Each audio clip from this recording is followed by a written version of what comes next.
Hello, I'm John Adams, editor of Digital Photo, and welcome to this video lesson which is all about replacing skies in your landscapes. Skies actually make or break landscapes, and when you've got a bright blue bland example like this one, you need something to be going on in the sky area. Some cloud formations, anything's going to help rather than this just blank, bland blueness. The only time you can get away with a sort of a plain blue sky is in something like a holiday brochure, and I don't think those shots look good either. So landscapes need some sky detail. Something perhaps a bit like this.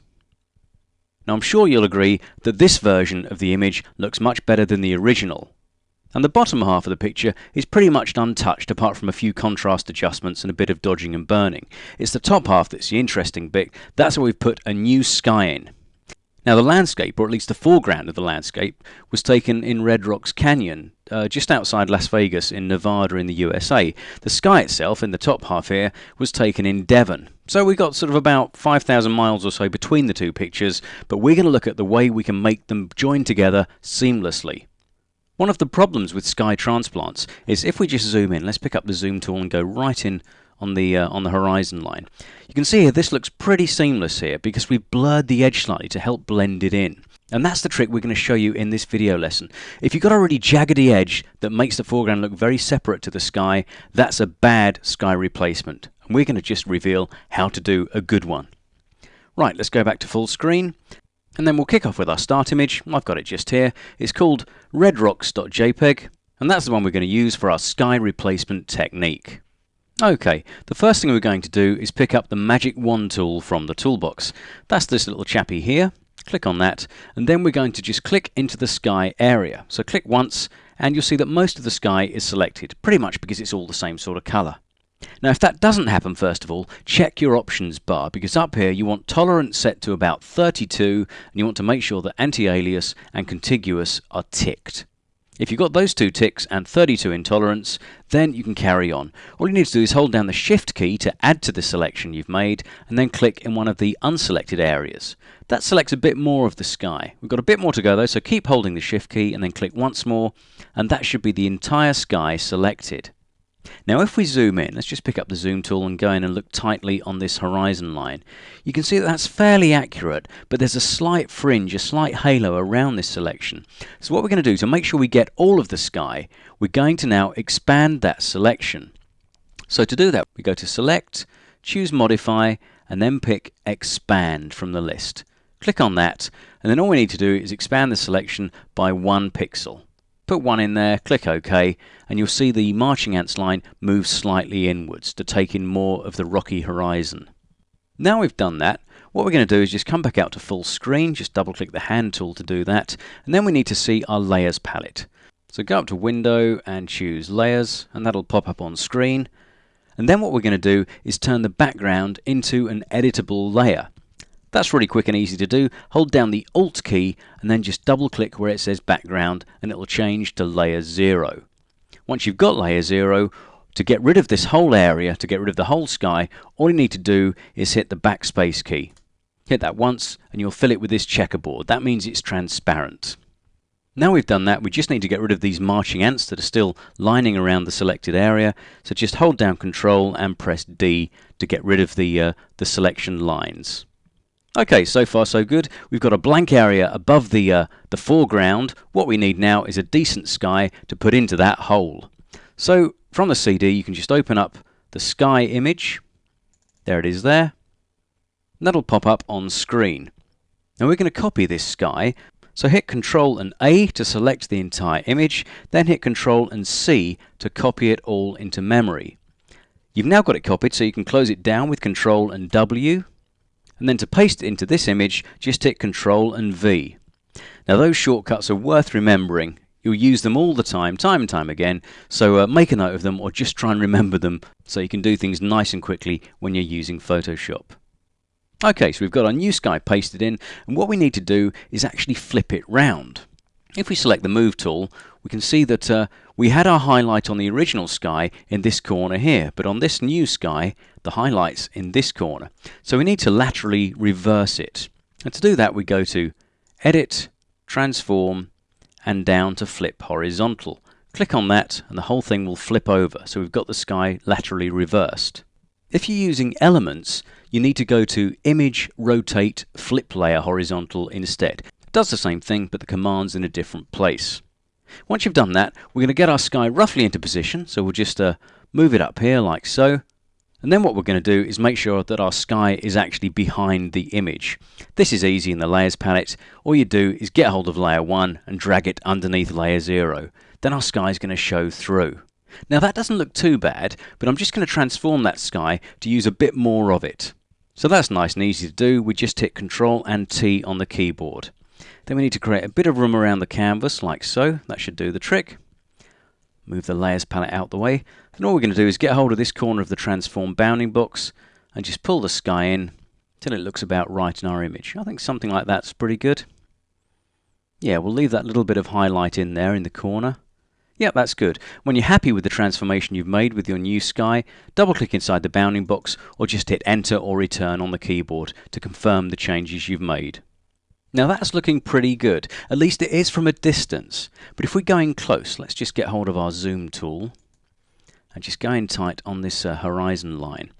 If we hold down the spacebar and scroll along, you can see that that's looking a bit rough. Hopefully that's showing up on your screens okay as well. But you can see some jagged lines, a bit of fringing there. It doesn't look like a real photograph. The sky and the foreground look very, very separate. And that's one of the problems we're going to conquer right now. And we're going to do this using the blur tool. Very seldom used, but what we're about to do is an excellent use of that particular tool, and it justifies its inclusion in the toolbox. So it's this little sort of teardrop shaped thing here. Pick the blur tool. Then all we're going to do is hold down the spacebar, scroll right back to the top right of our image, back up here, and then we're going to start using it along this skyline.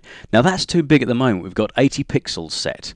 So what we're going to do is just go up to the brush palette here, and we're going to pick a soft edge brush of something like 9 or 13 pixels. Then zoomed in tight, we're just going to make sure we're on the right layer. So we go to layer 0, which is our rocks, and we're just going to start blurring those rocks to blend them in with the sky. That's pretty good. In the options bar, strength, you can go for about sort of 50% in that. That was a bit low, it was set to about 19. 50% or so is okay. Set it to normal, and we're just going to run along like so. That's working a bit faster now with a strength setting of 50. And you're just working on the very edge just to kind of blur it and blend it in. You'll notice in photographs, as opposed to graphics, there are no really sharp, harsh lines. So by adding a little bit of blur to the edge, this will look just like a real picture, and it will help our composite image, where we've added the new sky to the old landscape. It'll help it look much, much more realistic than it would do if we'd simply slapped it in and left it with jagged edges and nasty pixelation effects. So this will take me a few minutes just to complete my way all the way along the skyline. So I'll carry on with that and join you in a second. Well, I'm just over on the right of the image. Just working away at it now. Nearly there. And that's the blurring of the skyline completed. Now just double click the hand tool just to have a look. Now it doesn't look any different at the long distance, at the full view. But again, if we do go in tight, you can see what we've done. And scrolling along it, that looks much more natural. That's a real genuine photographic blend we have. There's no real sign of any problems or fringing or jagged edges like there were before. A good way to make sure that you've got no fringing left is to actually defringe the image after you've done that. So just pop up to Layer, drop right down to the end of the list where it says Matting, and then select Defringe. For the width, go for about 2 pixels in this, and then click OK. And that'll just help knock any haloing or edges off that particular layer.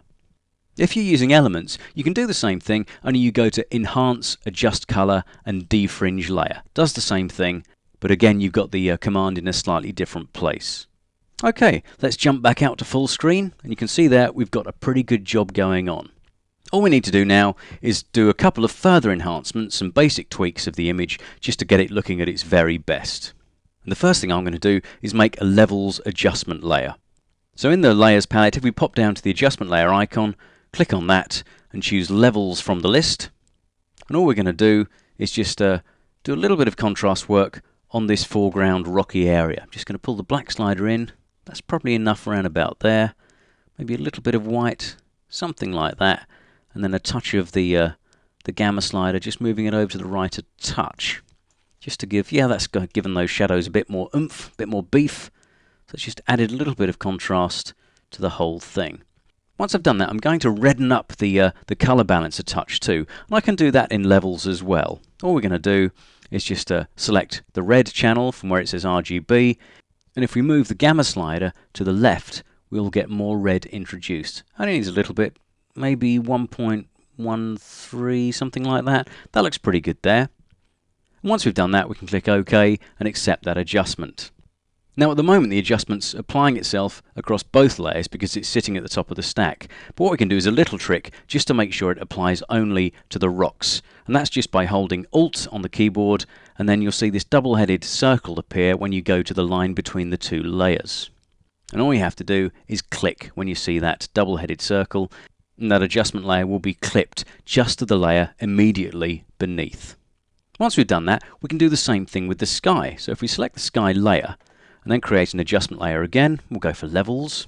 We can just OK that and clip this to the sky layer too. So hold down the Alt key, click on the line between the two, and there we have it. It moves over to the right, and you see this little sort of right-angled arrow on the left of the icon. That means it's clipped to this layer and will only affect this layer. So once we've done that, again we can jump back into the levels palette. We can adjust for the sky. So let's just darken it down a touch there. That's good. Maybe add a bit more of the highlights through. That's quite nice. It's the sort of thing. Do we need a touch of gamma? Maybe a little bit. Something like that should do the trick nicely. And then we're going to add a little bit of red again. Not quite as much, just a touch of red. We don't want those clouds to go too red, so we'll just add maybe 1.05, 1.06, something like that. Yeah, that looks good. Then click OK. We made a nice adjustment there to the image. Now to finish off the whole thing, we can do a little bit of dodging and burning, just to really spruce up the whole image. And the best way to do that is on a separate layer, so you can actually keep a measure of how you're getting on. So click on the top layer here, and then all we're going to do is a little trick, hold down the Alt key, and go to Layer, holding down the mouse all the time, go down to where it says Merge Visible, then release the mouse, then release the Alt key, and you have a new Layer 2, which comprises of everything that's beneath it. So this layer 2 now is effectively a bit like flattening the image, but we don't actually flatten the image. We get all of the layers we've done so far all bolted into one particular layer at the top. And this is the one we're going to work on with our dodge and burn tools. So we'll pop down in the toolbox, we'll pick up the burn tool first and foremost. We're going to set that up. We're going to set range to shadows. We're going to set exposure to about 4%. And then we're going to pick a fairly large brush, just use the square brackets keys to adjust brush size. Something like that should do the job, sort of 800 pixels or so. We're just going to run it across the sky a few times just to darken down the shadows, then a little bit in the land as well. That's the kind of thing. Try not to block out the dark areas in the image, but it just adds a little bit more saturation and a bit more beef to the whole thing. Once you're done burning, we need to swap to the dodge tool, so we'll go across to that one and pick the dodge tool. To set this one up, we want the range set to highlights and the exposure again to about 3 or 4%, something like that. We'll adjust brush size again, just using the square brackets keys. We'll go for the same sort of thing. And now we're just dodging the highlights, so that means we can work in these cloud areas and just bring out the whites a little bit, just to encourage those white clouds to go a little bit whiter, a little bit fluffier. That's pretty good. Then we'll also work a little bit on the foreground, but again we've got to take care not to sort of blow out any of the highlights that are already present. That's looking pretty good. We don't want to overdo it, and of course that's why we've got this separate layer, so we can actually check how much we've done in terms of our dodging and burning. So if we switch it on and off, we can see there we've made quite a significant difference, all in small steps. But that's enough, really. That's enough work done there. And there you have it. There's our vastly improved landscape with a new sky looking much better than it did in its original state. Hope you enjoyed that. Give it a whirl with the images. They're all on the CD. And once you've got the technique cracked, Try it with your own images, because I'm sure you'll find some landscapes that could benefit from a new sky. Thanks for listening, and see you next time.